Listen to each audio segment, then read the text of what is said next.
Bienvenidos. A partir de este momento los invitamos a compartir sermones escogidos del Santo Cura de Ars. Hoy, el sermón sobre el matrimonio.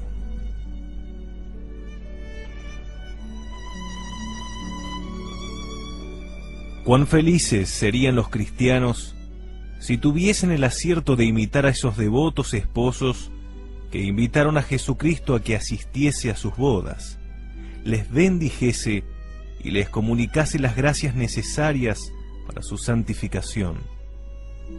Mas, hijos míos, son muy pocos los que hacen lo debido para empeñar a Jesucristo a asistir a sus bodas, a fin de que Él las bendiga. Al contrario, parece que se toman todas las precauciones para alejarlo. ¡Ay, cuántas personas se habrán condenado por no haber invitado a Jesucristo a sus bodas! ¡Cuánta gente comienza ya el infierno en este mundo! ¡Ay, cuántos cristianos entran en ese estado con las mismas disposiciones, o aún peores y más criminales que los mismos paganos! Reconozcamos, hijos míos, y lamentemos que entre todos los sacramentos ninguno hay que sea tan profanado. Si parece que sólo se recibe este gran sacramento para cometer un sacrilegio, hay al ver tantos casamientos desgraciados, tanta gente infortunada, tantos que, por las maldiciones que vomitan el uno contra el otro, comienzan verdaderamente el infierno en este mundo. No busquemos otra causa que la profanación de este sacramento. Ay, si de 30 matrimonios hubiese solamente 3 celebrados con las disposiciones adecuadas para recibir todas las gracias propias de este sacramento. Esto ya sería una gran cosa. Mas, ¿qué resulta también de todas esas profanaciones si no es una generación de réprobos? ¿Cómo considerar sin espanto, Dios mío, el espectáculo de tantos infelices que no entran en ese estado más que para precipitarse al infierno? ¿Cuál es mi propósito, hijos míos? Vedlo aquí. Primeramente, mostrar a los que entraron en ese estado las faltas que en él han cometido, y después prevenir a los que piensan tomarlo acerca de las disposiciones con que han de llegarse a él. Primero, nadie pone en duda, hijos míos, que podamos salvarnos en todos los estados constituidos por Dios, cada uno en aquel a que por Dios ha sido destinado, por supuesto mientras llevemos las disposiciones que Él requiere de nosotros. De manera que, si en nuestro estado nos perdemos, es que no hemos entrado en Él con buenas disposiciones. Pero es muy cierto que hay estados que encierran mayores dificultades que otros. Ya sabemos cuál es el que más contiene. Este es el matrimonio. Y no obstante, vemos que es el estado que se recibe en peores disposiciones. Cuando se va a recibir el sacramento de la confirmación, se procura primero recoger el espíritu y al mismo tiempo recibir la instrucción suficiente para hacerse digno de las gracias que le están añejas. Mas, para el sacramento del matrimonio, del cual depende ordinariamente la felicidad o la desgracia eterna de aquel que lo recibe, lejos de prepararse a él por medio del recogimiento o por cualquier otra buena obra, parece ponerse empeño especial en acumular crimen sobre crimen. Para recibirlo, parece como si se temiese el no haber cometido bastantes iniquidades para merecer la maldición de Dios, a fin de ser desgraciado durante toda la vida y prepararse un infierno por toda la eternidad.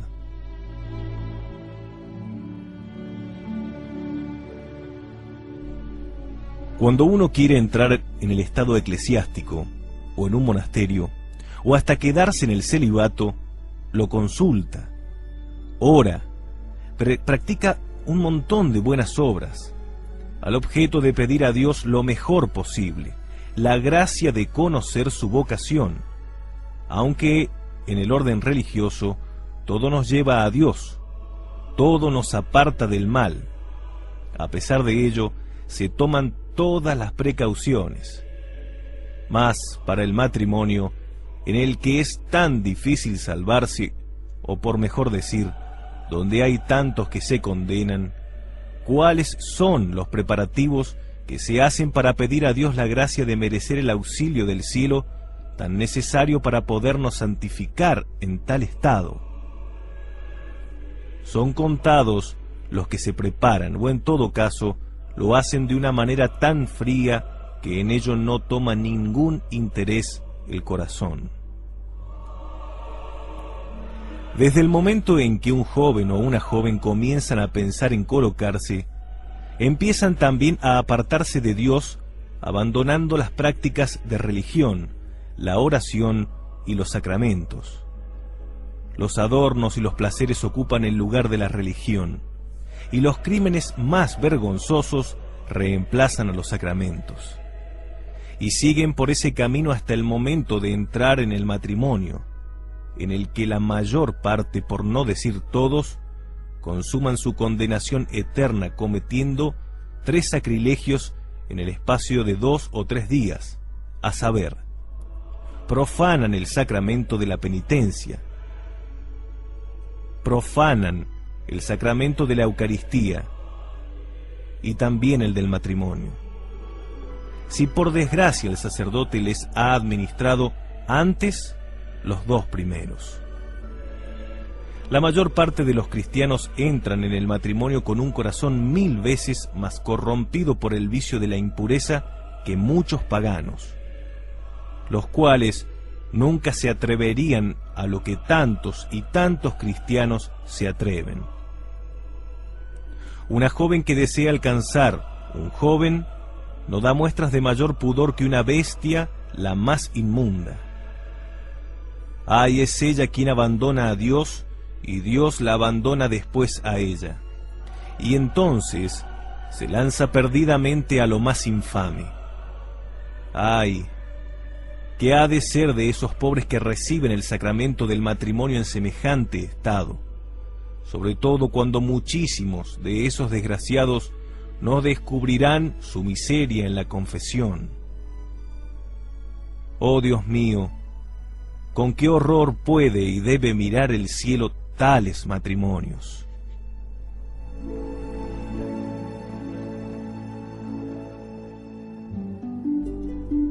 Mas, ¿en qué se convierten esos desgraciados? Hay en el escándalo de una parroquia y en un manantial de desventura para los hijos que de ellos van a nacer. ¿Qué es lo que se oye en efecto en aquella casa? Nada más que juramentos, blasfemias, imprecaciones y maldiciones. Esa joven creía que si podía alcanzar a aquel joven, o ese joven a aquella muchacha, nada les iba a faltar más. ¡Qué cambio! ¡Cuántas lágrimas! ¡Qué de remordimientos! ¡Qué de gemidos después de haberse instalado en el hogar! Pero todo ello no sirve para nada. Comenzó ya la vida desgraciada y es preciso continuar en ella hasta la muerte. Hay que vivir con una persona a quien por lo común no podemos ver ni oír. En una palabra, hijos míos, comenzamos el infierno en este mundo para continuarlo después en la eternidad. Y cuán grande es el número de matrimonios en tal manera desgraciados. Y todo proviene de la profanación de este sacramento. Ah, si al entrar el matrimonio se reflexionase sobre lo que va a hacerse, las cargas que hay que sobrellevar y las dificultades que habrán de salir al paso para llegar a salvarse.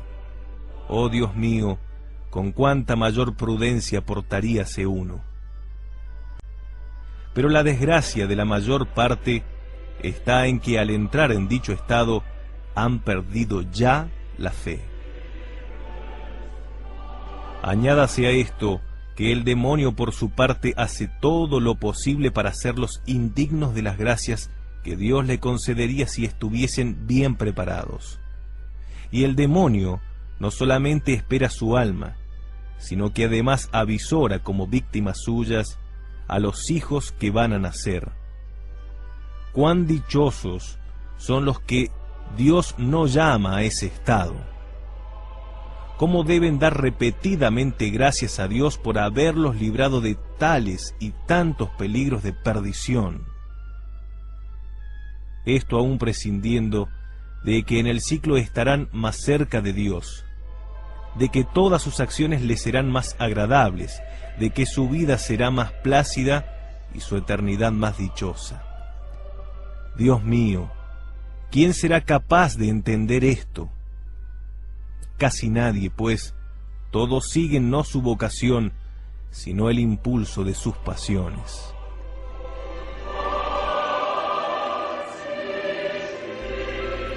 Sin embargo, hijos míos, aunque sea tan difícil salvarse en el estado del matrimonio, en el que indudablemente se condenarán la mayor parte, aquellos que Dios llama a tal estado pueden ciertamente salvarse en él si tienen la fortuna de adornarse con las disposiciones que Dios les pide. Entonces, Él les concederá por sus sacramentos la gracia que les fueron prometidas. Cada uno debe dirigirse a donde Dios le llame, hasta el punto de que podemos muy bien afirmar que la mayor parte de los cristianos que se condenan lo hacen por no haber seguido su vocación, ya sea porque no pidieron a Dios que se la diese a conocer, o ya sea porque su mala vida se hicieron indignos de conocerla. Para mostrarnos cómo puede uno salvarse en el matrimonio si a él es llamado por Dios, escuchad lo que dijo San Francisco de Sales un día que estando en el colegio conversaba con uno de sus compañeros acerca del estado que tomarían. Díjole San Francisco: creo que Dios me llama al sacerdocio. Hallo en ese estado tantos medios de santificarme y de ganar almas para Dios, que sólo al pensarlo siento llenarse de alegría mi corazón. Cuán feliz sería si pudiese convertir pecadores a Dios. Durante toda la eternidad los oiría cantar alabanzas al Señor en el cielo. El otro le dijo: creo que Dios me llama al estado del matrimonio, que tendré hijos y los haré buenos cristianos, y que yo mismo me santificaré. Ambos siguieron una vocación del todo distinta, ya que uno fue sacerdote y obispo, y el otro entró en el matrimonio. Sin embargo, los dos son santos. El que se casó tuvo hijos e hijas. Uno de sus hijos fue arzobispo que llegó a gran santidad, otro fue religioso, el tercero fue presidente de cámara y transformó su casa en una especie de monasterio. Se levantaba todos los días a las 4 de la madrugada y a las 5 hacía sus oraciones junto con su servidumbre, a la que instruía diariamente. Muchas de sus hijas fueron religiosas, de manera que nos dice San Francisco de Sales: todos en aquella familia fueron modelos de virtud en el país donde vivieron. Ya veis, pues, como aunque sea tan difícil, dificilísimo, el salvarse en el estado del matrimonio, aquellos que son llamados por Dios, si se ponen en buenas disposiciones, pueden esperar su santificación.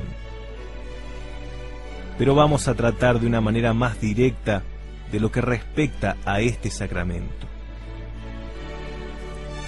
Si preguntase a un niño qué viene a ser el sacramento del matrimonio, me contestaría así: es un sacramento instituido por nuestro Señor Jesucristo, que proporciona la gracia necesaria para santificar a los que se casan según las leyes de la Iglesia y del Estado.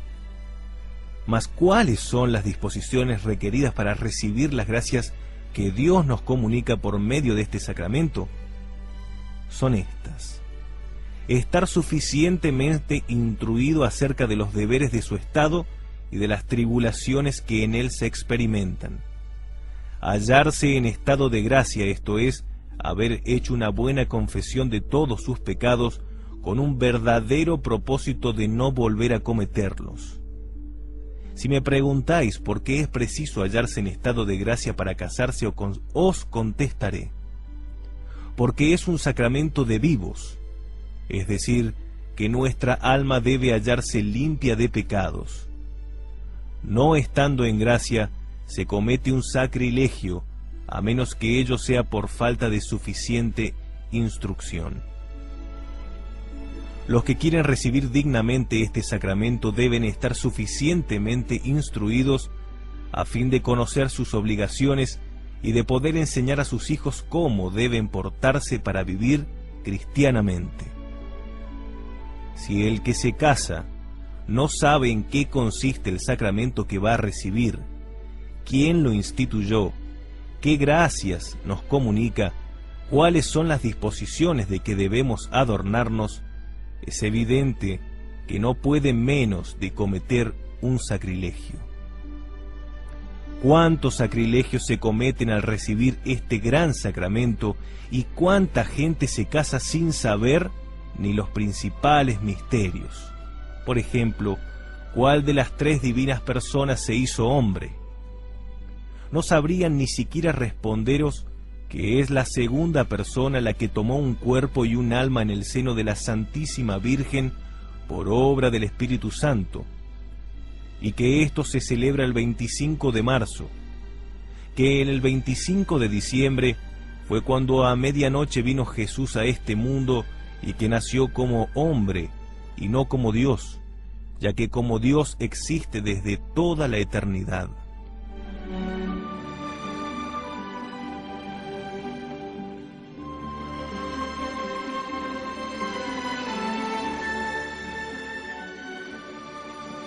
¿Cuántos hay que ignoran que es en Jueves Santo cuando se conmemora el acto de instituir Jesucristo el adorable sacramento de la Eucaristía, tomando el pan, bendiciéndolo y cambiándolo en su cuerpo?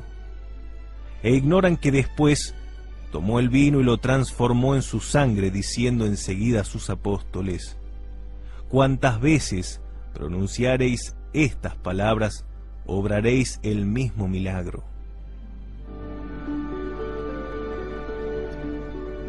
¿Cuántos hay que no saben tampoco qué es en Jueves Santo cuando Jesucristo instituyó los sacerdotes al decir estas palabras: haced esto en mi memoria? ¿Cuántas veces diréis las mismas palabras: transformaréis como yo el pan en mi cuerpo y el vino en mi sangre?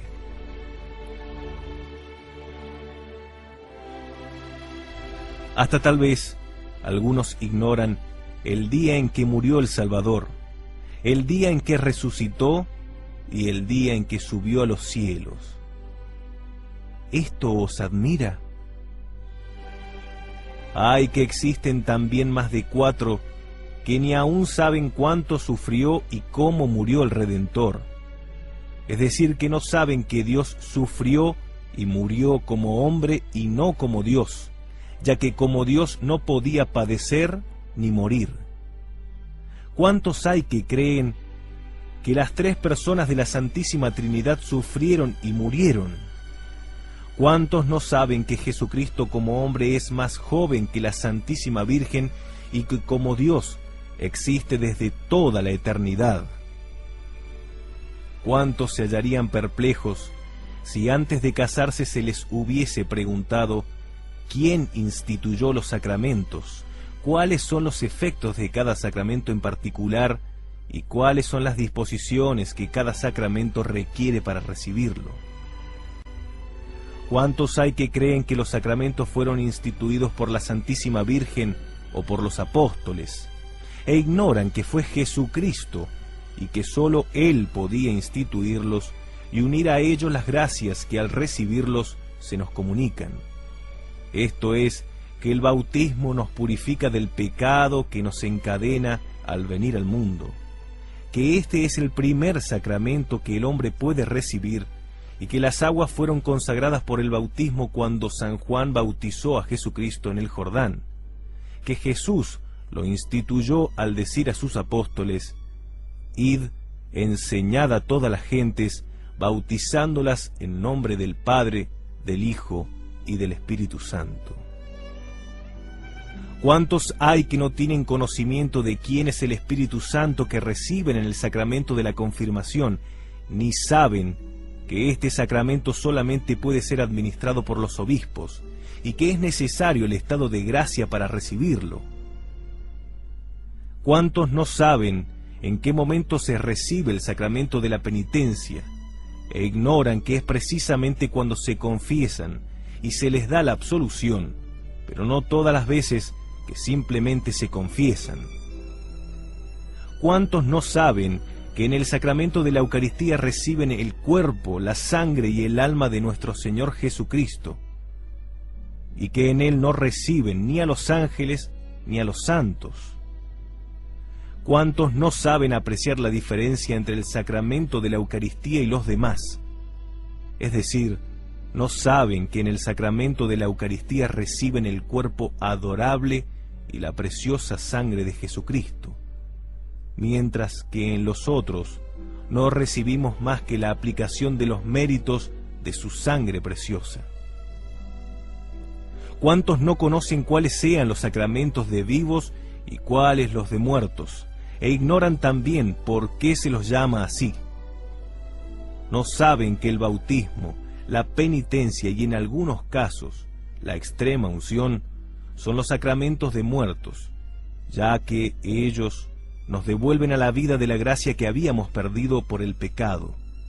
Ni saben que a los demás se los llama sacramento de vivos porque precisamente para recibirlos es que tenemos que estar libres de pecado en nuestra conciencia. ¿Cuántos hay también que no saben lo que reciben cuando se les ungen los sentidos, ni qué gracia confiere el sacramento de la extrema unción a los enfermos que lo reciben dignamente?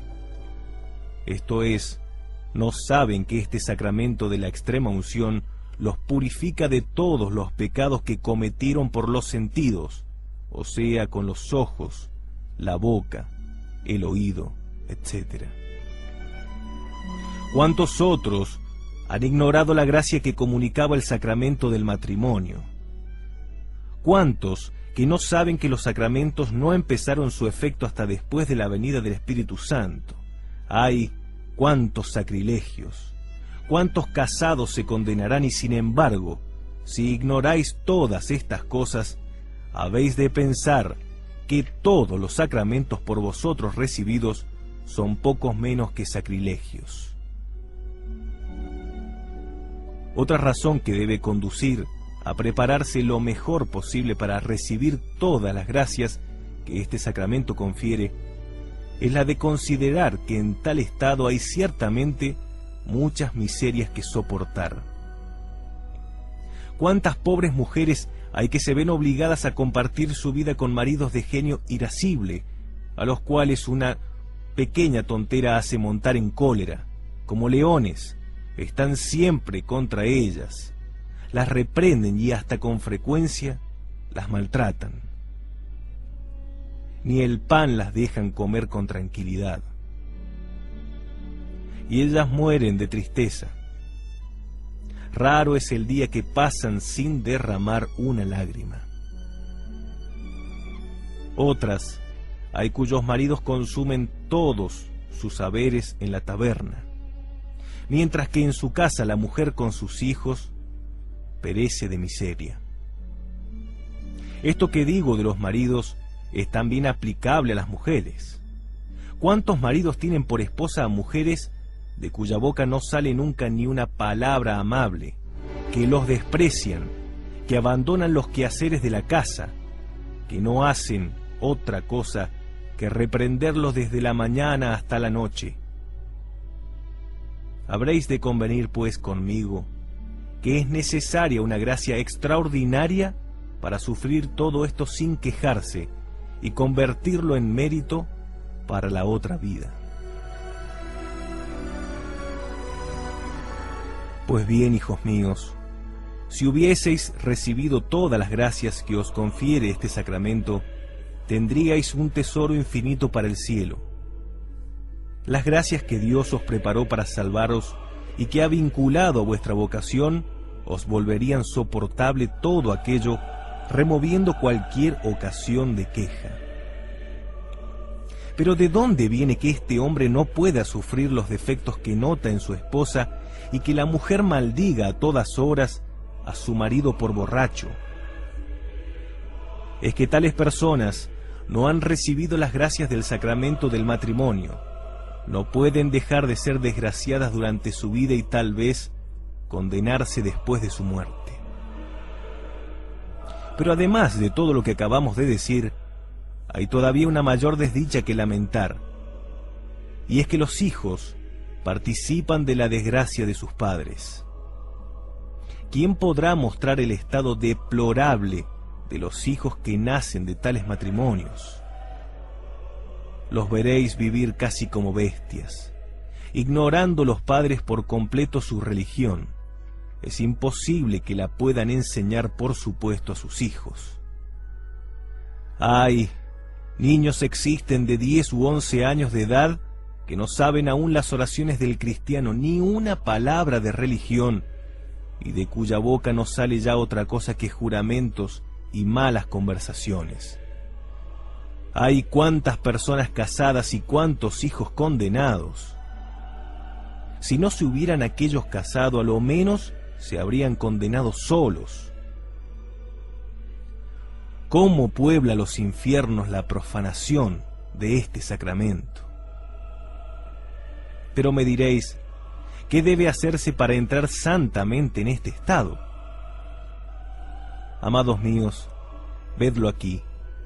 Atended bien y dichosos de vosotros si os aprovecháis. Es preciso que vuestro casamiento no se asemeje al de los paganos. He aquí lo que son los matrimonios de los paganos. Cuando quieren establecerse, unos toman una mujer para tener hijos a quienes puedan dejar su nombre y sus bienes, otros para tener una compañera que los ayude en los quehaceres de la vida. Algunos la escogen por su belleza o por sus atavíos, pero muy pocos la escogen por su virtud. Después se toman garantías de una parte y de otra.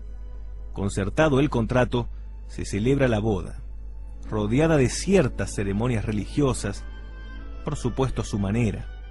Se organiza un gran festín en donde los concurrentes se entregan a toda suerte de algazaras y excesos. He aquí, hijos míos, cómo proceden los paganos.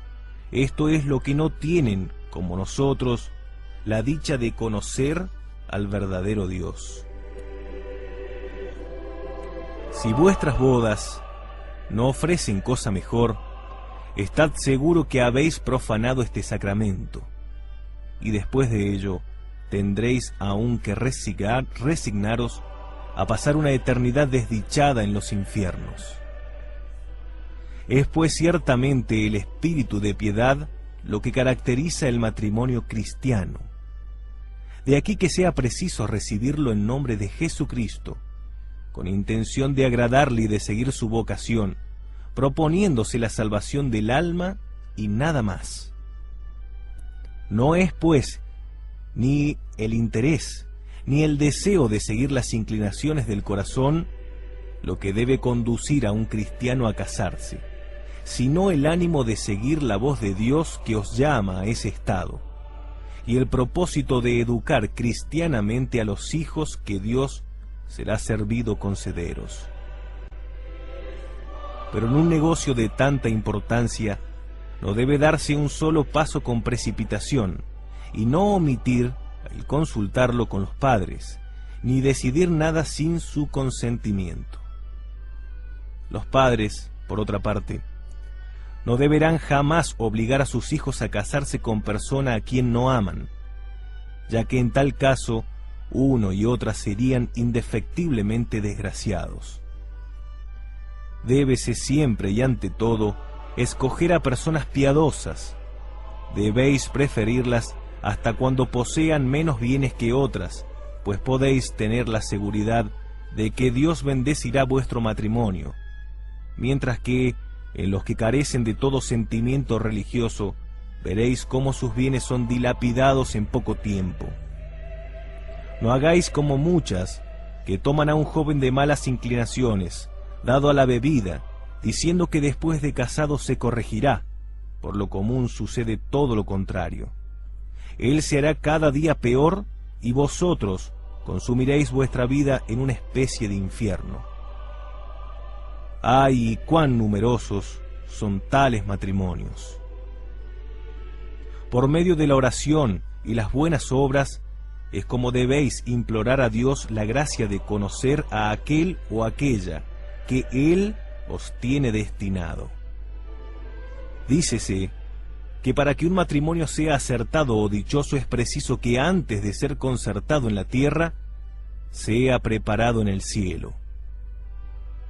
Por de pronto los jóvenes que quieren merecer las gracias del matrimonio que Dios tiene reservadas solamente para los que aspiran a santificarse en dicho estado, no deberán nunca hablarse a solas, ni de día ni de noche, fuera de la presencia de sus padres, ni jamás se permitirán la menor familiaridad, ni palabra alguna indecente, ya que con ello, ténganlo por seguro, apartarán a Dios de sus bodas. Y si Dios no asiste a ellas, no faltará a las mismas el demonio. ¡Ay, que de 200 no habrá siquiera uno que observe tal proceder!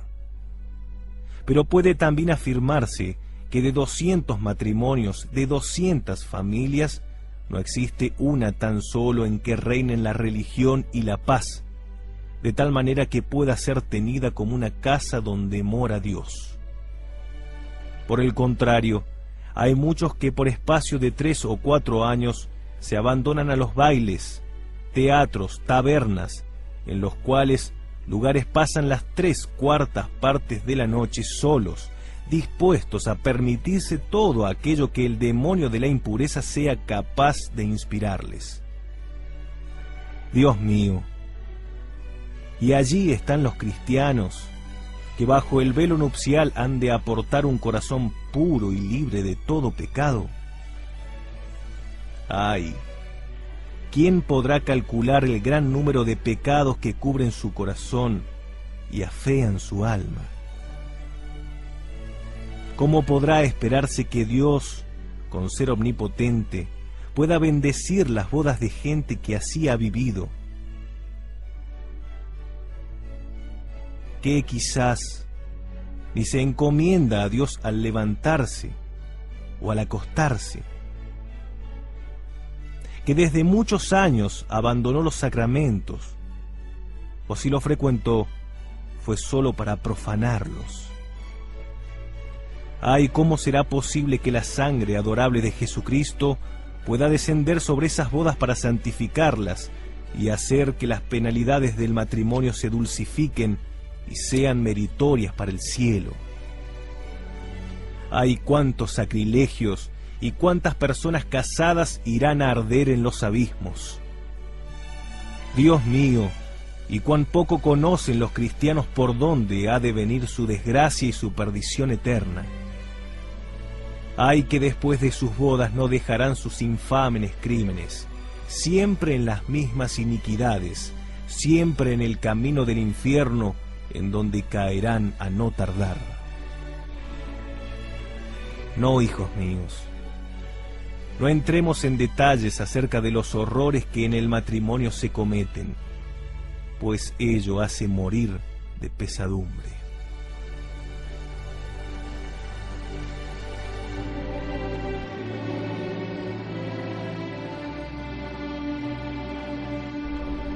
Echemos sobre ello un velo que no se correrá en realidad hasta el gran día de las venganzas, en el cual veremos todas esas torpezas sin temor de manchar nuestra imaginación. Personas casadas, tened siempre presente que todo será descubierto en el día del juicio. Y lo que causará entonces más sorpresa a muchos será que los cristianos se hayan permitido semejantes infamias. Esperemos, pues, hasta entonces. Y si ahora me preguntáis cuáles son las condiciones necesarias para que el matrimonio sea aceptable ante Dios y ante los hombres, amados míos, ved aquí los dos requisitos. Es preciso que se contraiga según las leyes de la Iglesia y del Estado. Sin esto, el matrimonio sería nulo. Esto es, los contrayentes vivirían en pecado como dos personas que se juntan sin casarse ante la Iglesia. La Iglesia ha dictado sus leyes, asistida, dirigida por el Espíritu Santo. Si me preguntáis ahora en qué consisten los esponsales, os diré. Son las promesas que se hacen dos personas de contraer matrimonio. Desde el momento que dos personas han celebrado esponsales, bajo ningún pretexto deben morar en una misma casa, por causa de los peligros y tentaciones a que están expuestas, puesto que el demonio no perdona ocasión para hacerlas indignas de la bendición de Dios prometida en el sacramento del matrimonio. Esta es la razón por la cual la Iglesia prohíbe habitar bajo un mismo techo durante el tiempo que duran los esponsales. Ya os he dicho, hijos míos, que ningún sacramento hay que se tomen tantas precauciones externas, ni que se celebre con tanto aparato. Después que se ha iniciado el contrato, durante 3 domingos seguidos se publican los nombres de las personas que se van a casar, y esto es por 2 razones. La primera, para invitar a todos los fieles a que rueguen por ellas, a fin de que Dios le conceda las gracias necesarias para entrar santamente en ese estado. La segunda razón es para descubrir los impedimentos que podrían ser obstáculos para la celebración de aquel matrimonio. Cuando la Iglesia prohíbe el matrimonio, dícese que hay impedimento. Entre estos impedimentos hay unos que anulan el matrimonio, de manera que quien contrajese matrimonio con alguno de los impedimentos de que ahora vamos a tratar, no sería realmente casado. Su vida no sería más que una fornicación continua. ¡Ay, cuántos matrimonios hay de estos, los cuales sin cesar atraen sobre sí las penalidades y las maldiciones del cielo! No dudemos, hijos míos, de que la profanación de este sacramento y los crímenes que se cometen en el matrimonio son la causa de los grandes males con que Dios nos abruma, como así lo tendremos que reconocer en el día del juicio.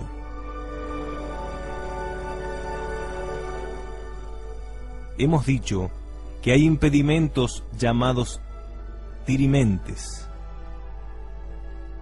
He aquí los que se dan con más frecuencia. El primero es el parentesco, hasta el 4º grado inclusive, esto es, que alcanza hasta el 4º grado, mas no hasta el 5º. Esto se comprende fácilmente. Si cuando se publica un matrimonio creéis que el que lo anuncia ignora lo que los futuros contrayentes le ocultan, tenéis obligación de comunicárselo, y no haciéndolo, cometéis un grave pecado mortal, pues habéis de saber que hay muchos que ocultan todo lo posible sus impedimentos, por temor de tener que recurrir a la dispensa, o para evitar los dispendios que ello pueda causar. El segundo es la afinidad, o sea que un viudo no puede casarse con los parientes de su difunta esposa hasta el 4º grado, ni la viuda puede contraer con los parientes de su difunto marido. El tercero es el parentesco espiritual, esto es, que uno no puede casarse con el sujeto a quien ha echado el agua o ha apadrinado en el bautismo, ni con el padre o madre del mismo. El cuarto es la pública honestidad, es decir, que cuando uno ha contraído esponsales con una determinada persona, no puede casarse ni con la madre, ni con la hija, ni con la hermana de dicha persona. Ved aquí, hijos míos, los impedimentos que más comúnmente pueden ser conocidos por los fieles, y cuando se publica un matrimonio que se sabe está incluido en alguno de estos casos, hay obligación de declararlo bajo pena de pecado mortal y bajo peligro de ser excomulgado, es decir, separado del seno de la Iglesia. Ved pues, hijos míos, con cuánto cuidado debéis ir en no dejar de declarar lo que sepáis. Hay después otros impedimentos menos comunes, algunos de los cuales son secretos e infamantes, como el adulterio y el homicidio. En tal caso, los que son culpables deben declararlo a su confesor. Las leyes de la Iglesia que prohíben esta clase de matrimonios son muy sabias, y han sido dictadas todas por el Espíritu Santo. Hay además el voto simple de castidad de 6 meses, 1 año, etc.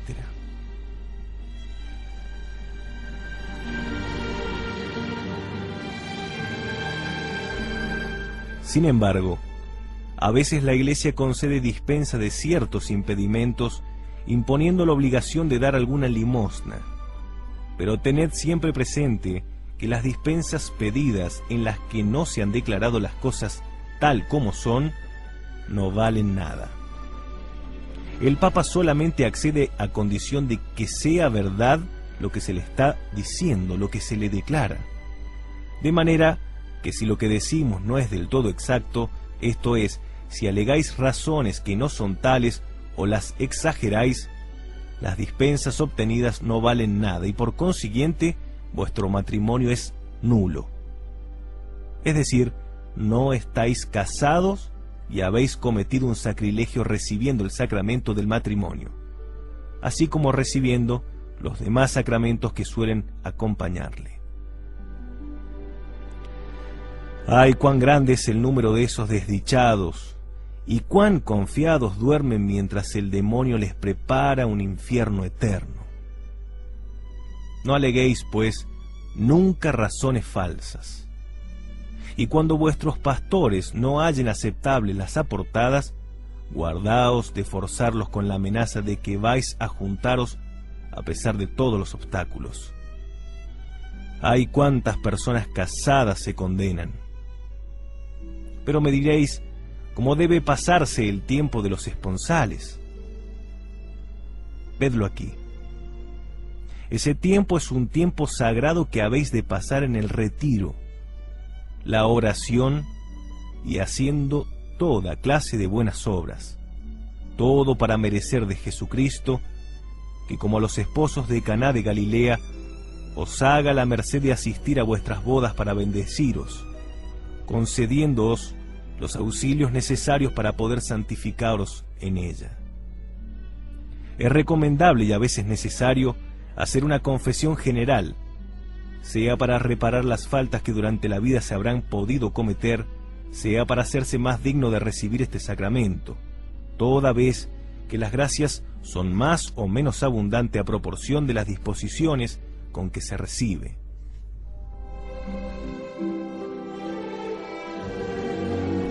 Decidme, hijos míos, ¿es de esta manera como se emplea el precioso tiempo de los esponsales? Ay, no toméis, hijos míos, a los paganos por modelo, aunque ellos no llegan a lo que muchos cristianos de nuestros días se permiten. Esos desgraciados cristianos no se contentan con haber dejado transcurrir casi toda su vida, o a lo menos una buena parte de ella, en el crimen y en la más negra infamia. El primer día de los esponsales les parece que han hecho poco. Por esto, se entregan desenfrenadamente a la danza, a las tabernas y a cometer todo tipo de pecado de la carne. Por supuesto también a comer carne aun siendo día de abstinencia. No contentos con hacer solos el mal, como si temiesen no provocar suficientemente la cólera de Dios, para que en vez de bendecirle, les maldiga, se juntan 3 o 5 personas a la vez, es decir, según su fortuna, los que tienen recurso invitan más y los que no poseen tanto invitan menos, pero siempre procuran que haya el mayor número posible. Hay muchos que, a trueque de perder su alma, se abrumarán de deudas entregándose a toda suerte de excesos durante el día y buena parte de la noche en las tabernas, entreteniéndose peligrosamente por los caminos, tal vez en compañía de la misma prometida. Pero me diréis, ¿qué le importa a usted todo esto? No es suyo el dinero que gastamos, ni a usted le debemos nada. Cierto, no hay duda que el empleo de vuestro dinero no me importa. Pero me importan vuestras almas, las cuales Dios ha puesto a mi cargo. Ya veis cómo empieza el santo retiro de los jóvenes que acaban de celebrar esponsales. Ya veis cuál es su preparación para recibir el sacramento del matrimonio. Pero no está ahí todo. El demonio no tiene aún bastante. Después de pasados unos días de jolgorio en el domicilio de los padres de la joven, emplearán todo el resto del tiempo en recorrer las casas para notificar los esponsales. En cada casa cometerán 3 o 4 serios pecados a causa de los besos y abrazos que darán o permitirán. Me diráis, esta es la costumbre. Ah, vuestras costumbres son las de los paganos. Como hasta el presente habéis seguido el camino de los paganos, entonces es preciso continuar. Mas a pesar de vuestras excusas, ellas no impedirían que, al comparecer ante el tribunal de Dios para dar cuenta de vuestra desdichada vida, sean tenidos por pecado, y muchos de ellos graves, todos los abrazos que habréis dado o recibido durante el tiempo de vuestros esponsales. ¿No sabéis ver el porqué?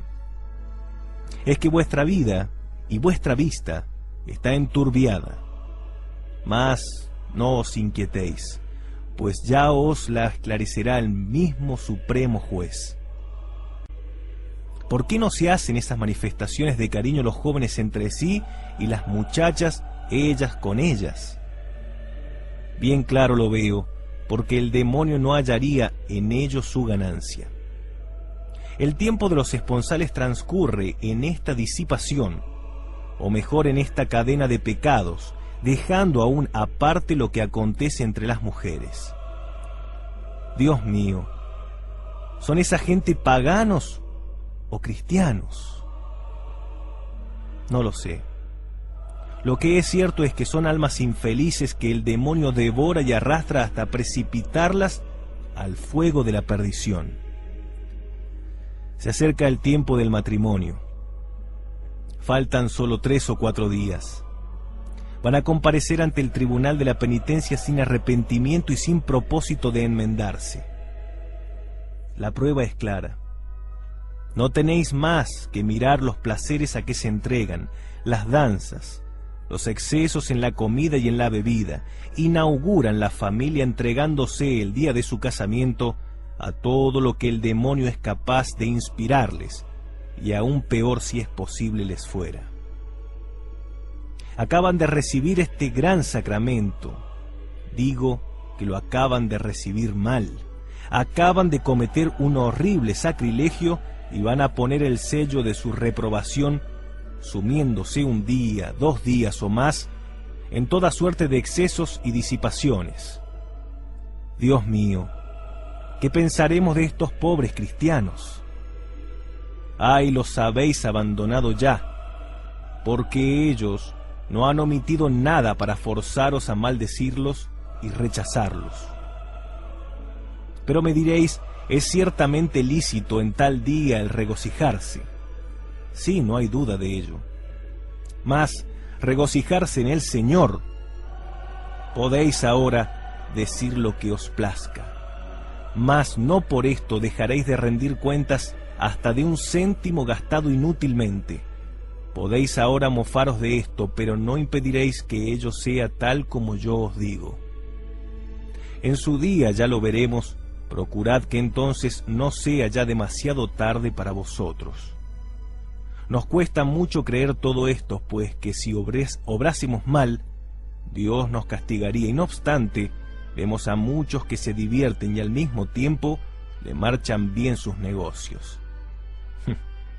Esto, amados míos, lejos de ser una buena señal, es una de las mayores desdichas.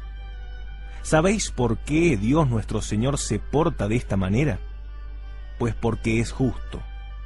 Os recompensa en esta vida todo el bien que habéis hecho, para que después de vuestra muerte no tenga más que arrojaros al infierno. He aquí la razón por la que a primera vista parece que os bendice a pesar de todos los horrores por vosotros cometidos con ocasión de vuestros esponsales y de vuestras bodas, a los cuales hay que añadir los pecados cometidos por aquellos a quienes habréis invitado, ya que tales crímenes, sin dejar de ser ellos imputables, corren también por vuestra cuenta. ¡Ay! Cuántos pecados descubrirá la muerte allá mismo, donde no se sospecha su existencia. ¿Qué es lo que un cristiano debería hacer para recibir dignamente este sacramento? Lo mejor sería prepararse interiormente, haciendo una buena confesión y emplear santamente el día de sus esponsales. Lo que se habría podido gastar, repartirlo entre los pobres, a fin de atraer sobre sí la bendición divina. El día del casamiento vayan los esposos a la iglesia ya a primera hora para implorar los auxilios y las luces del Espíritu Santo al recibir la bendición nupcial. Que la sangre de Jesucristo se derrame sobre sus almas. El día de la boda, procuren pasarlo en la presencia de Dios pensando cuán malo estaría profanar aquella santa jornada. Después del casamiento, deben acudir a un confesor a fin de que los instruya, para que no se pierdan por ignorancia, o mejor, para que puedan conducirse siempre como verdaderos hijos de Dios. ¿Dónde están los cristianos que así se portan? Mas, ¿hay dónde hallar también los casados que se salvarán? ¿Cuántos habrá que se pierdan? Si apenas existe uno que comparezca adornado de buenas disposiciones. ¿Qué hemos de sacar de esto? Vedlo aquí. Que la mayor parte de los cristianos entran en el matrimonio sin pedir a Dios las gracias necesarias, con un alma y un corazón cubierto de 1000 y 1000 pecados, profanando este sacramento, lo cual es para ellos una fuente de desdichas en este mundo y en el otro. Felices los cristianos que ingresan con buenas disposiciones y perseveran en ella hasta el fin. Esto es lo que os deseo.